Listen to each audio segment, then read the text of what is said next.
It's funny, like, when I get to the end of the video, I'm like, okay, all I have to do is the closing. And then I mess the closing up, like, 6 times, and I have to keep starting over. But we're not going to do that today. Hey there, I'm Elise, and welcome back to my channel.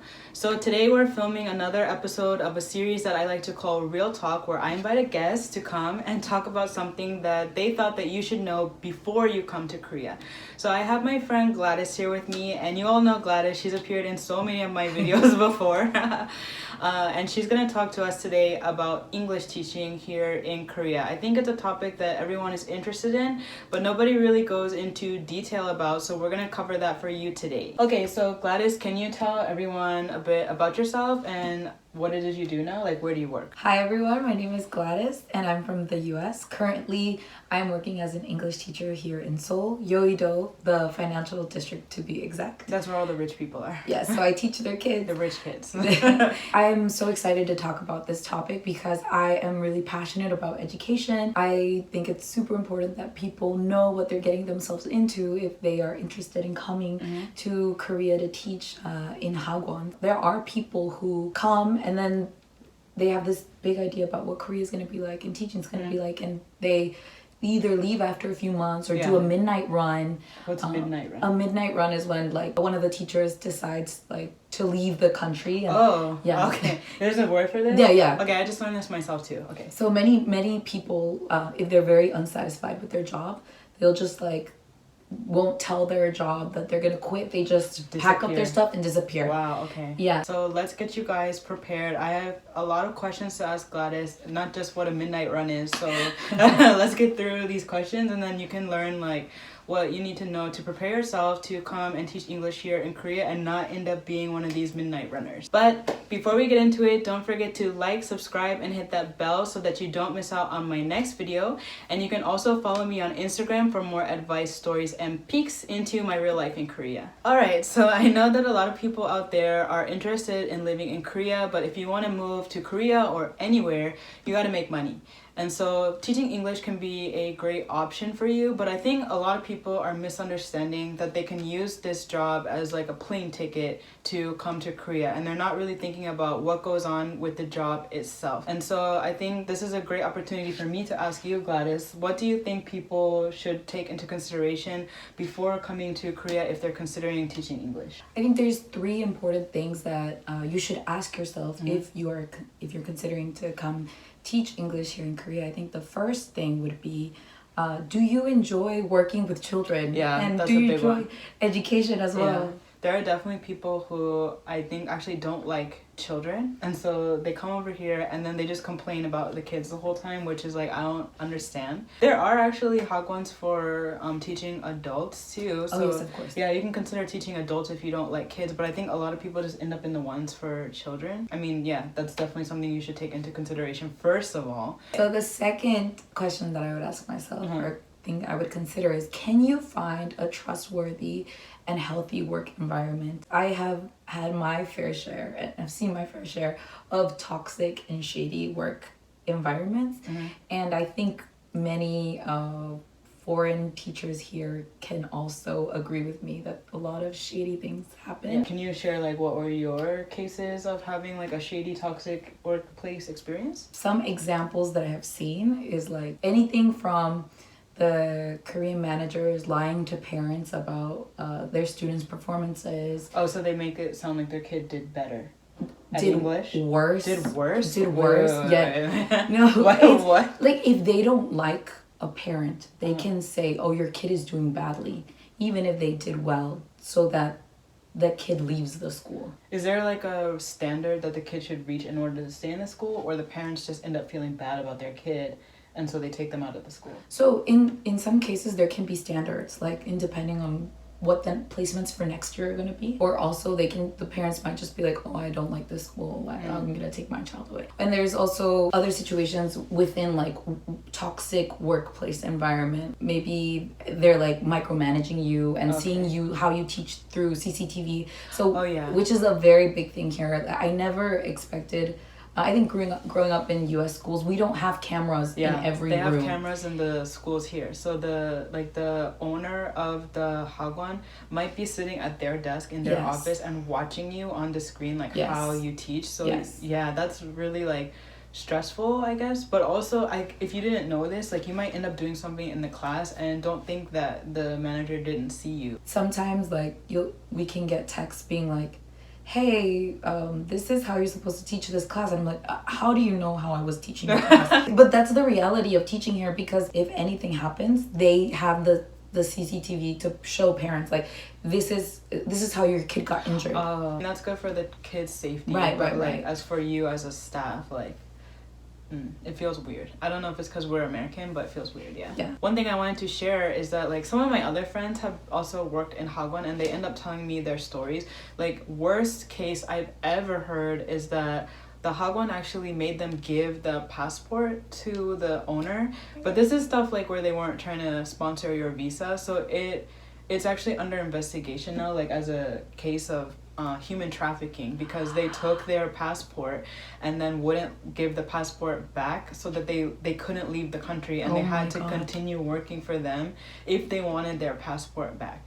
And then like maybe they provided the housing, but then they had CCTV in the housing too, so they were watching like their whole life and controlling their whole life. Like it was crazy. So whenever I see those listings on Craigslist that are like no visa sponsorship needed, I'm just like, okay, well you're about to sell your whole soul to the hagwon that you work for, right? So definitely come over legally and do everything legally. Yes, so there's actually a blacklist. Okay. Look up the blacklist, and any schools that are interviewing you or you are interested in applying to, check if their name is on that blacklist. I'll try to find it and put it into the description box so that you guys don't have to go look for it. But continue. Yeah, so they have like the names of the schools and also like why they're blacklisted. Okay. So then you can avoid those schools, or if you do go to those schools, make sure you talk to someone who works at that school so they could give you an accurate description of what your job will actually look like. So the third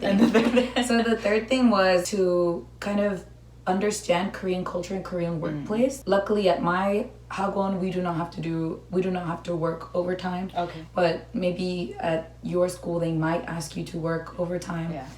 So understanding Korean culture, Korean workplace. Right. Working overtime is like pretty much standard here in Korea, regardless of what your job is. It's kind of expected that you'll give more. Not because you love your job, but just because you have a job. So right. I didn't know that hagwon can be like so similar to working in a company. So maybe other people out there who haven't taught English or talked to someone a lot who teaches English also didn't realize that. So I'm glad that you shared that point. One of the things that I think a lot of people misunderstand the most is that teaching English in Korea or whatever country is a very easy thing to do, especially if you're a native English speaker. But would you say that's true? I would say that is not true. Literally every teacher that I know is almost always exhausted. I am exhausted every day. Literally the moment kids come to school, I am nonstop. Okay, I was like, the moment they come to school, you're exhausted. Yes, because I worked the day before, but like the moment they come in, I'm start running. Like I'm teaching, I'm having to make a lot of adjustments on the fly. And one of the things, because I don't have a lot of break time, I don't have time to do a lot of lesson planning. Okay. And so I literally am like looking at the books in that instant, trying to see like be creative and of course there's some time to do general lesson planning. We have to do that on our own, but just every class we're just on the fly trying to like cover all the content. So it's definitely not an easy job, and you have to deal with a lot of factors. You have in my case, I'm working with 10 children. Are they the same age? They're all the same age, yes. How old are they? They are 6 years old. Yeah. So I mean, they are full, like 100% energy. Yeah. And sometimes they have bad days. Sometimes, we have bad days. So it's not an easy job at all. Do they give you the curriculum that you have to follow? Do you have any freedom to like divert from the curriculum if you want to try something like? So the curriculum at my school is set, like, and they have specific time for each set of like art class, reading, phonics. There's set times and books that you have to follow for that.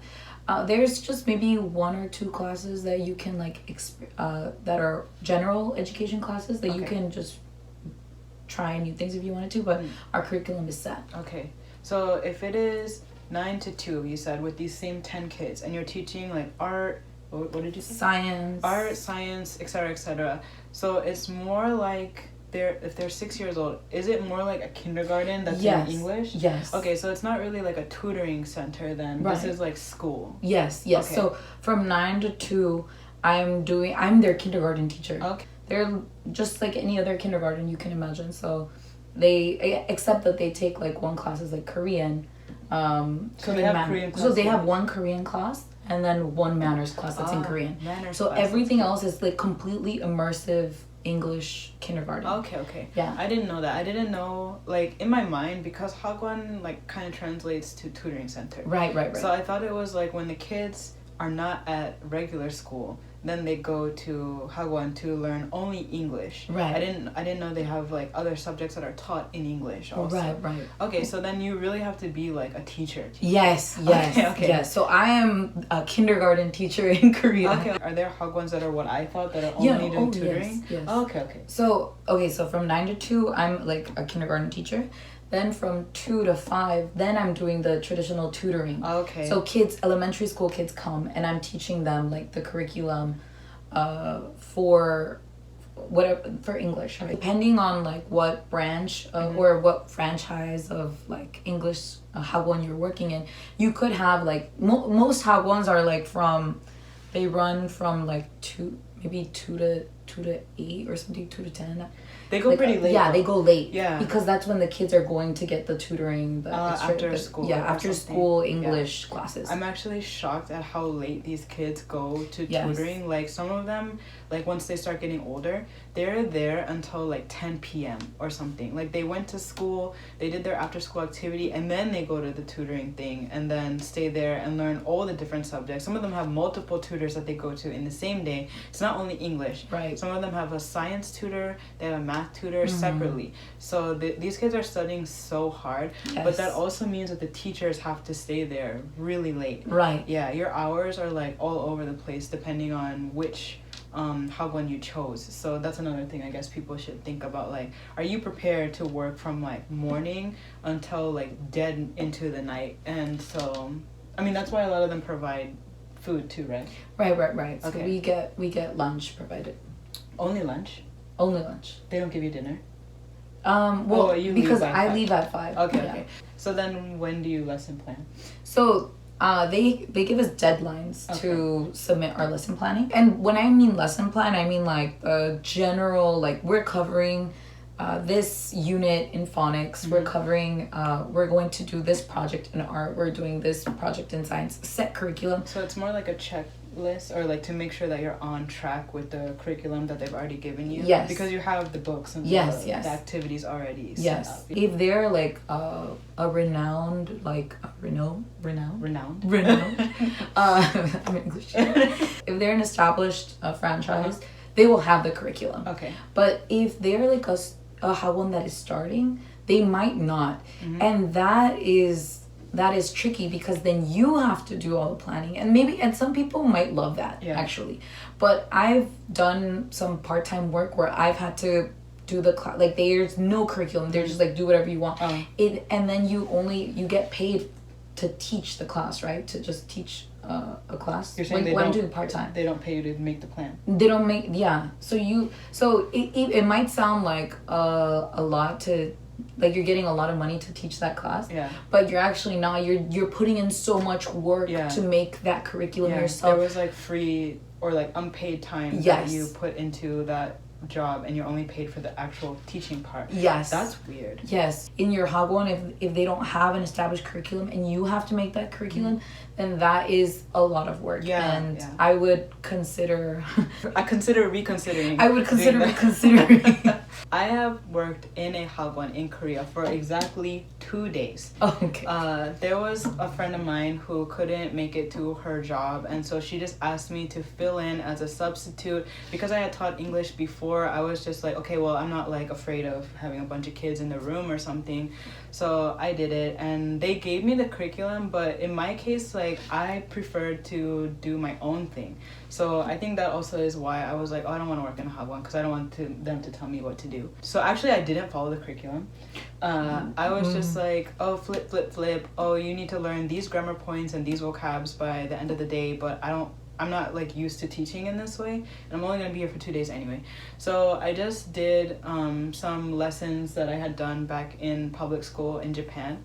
But I was paid by the day. That was the point I wanted to make. Like, this was like a part-time thing, but I was paid from the time I got there to the time I left. So I was paid to plan. I didn't know that there were people who were only paid for the teaching part, and so that sounds kind of sketch. Right. Like, I kind of am suspicious of a hot one that would only pay like for the teaching part, but they pay you only for the time that the class was. Right. So crazy.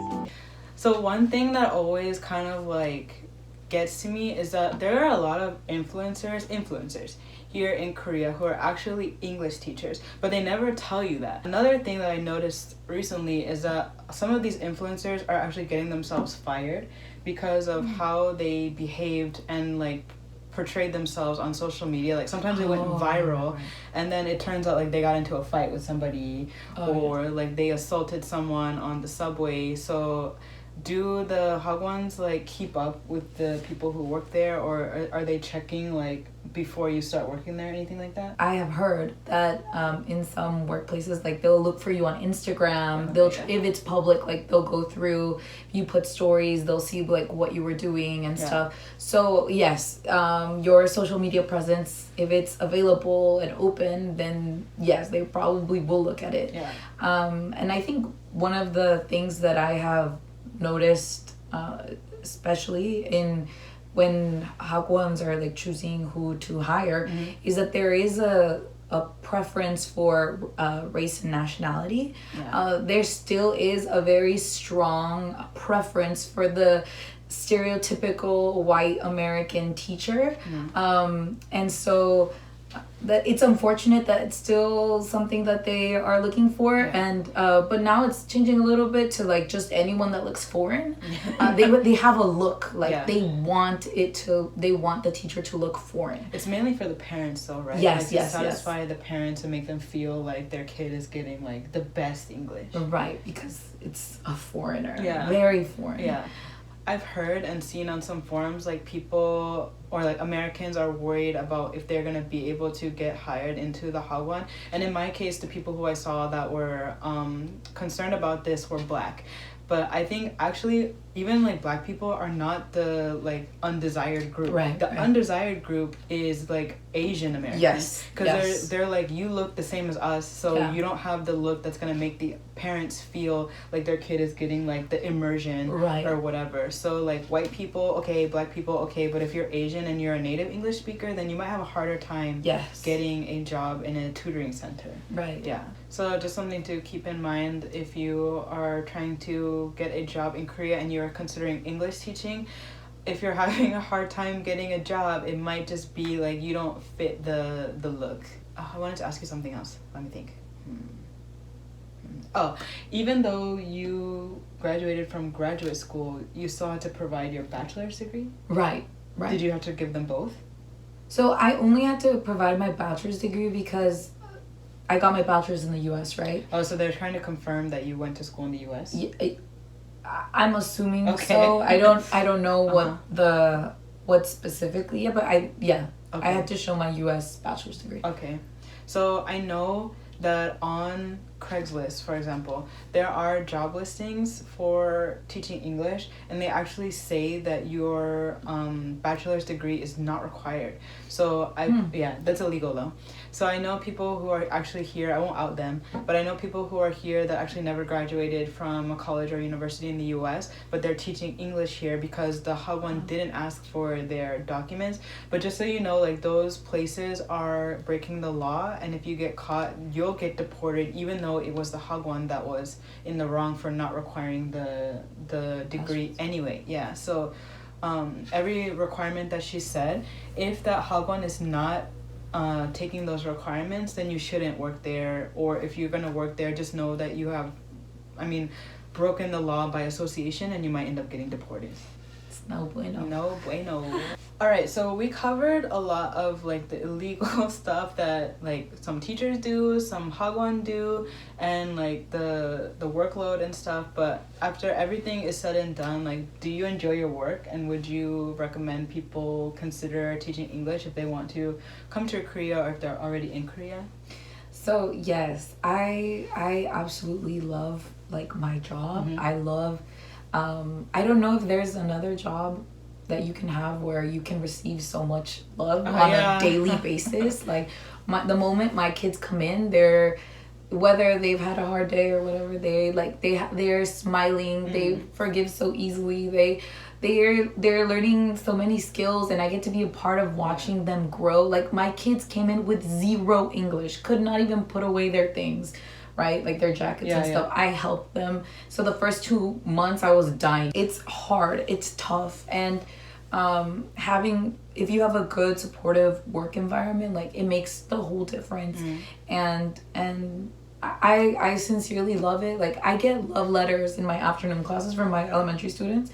They write me love letters almost every day. Teacher, I love you so much.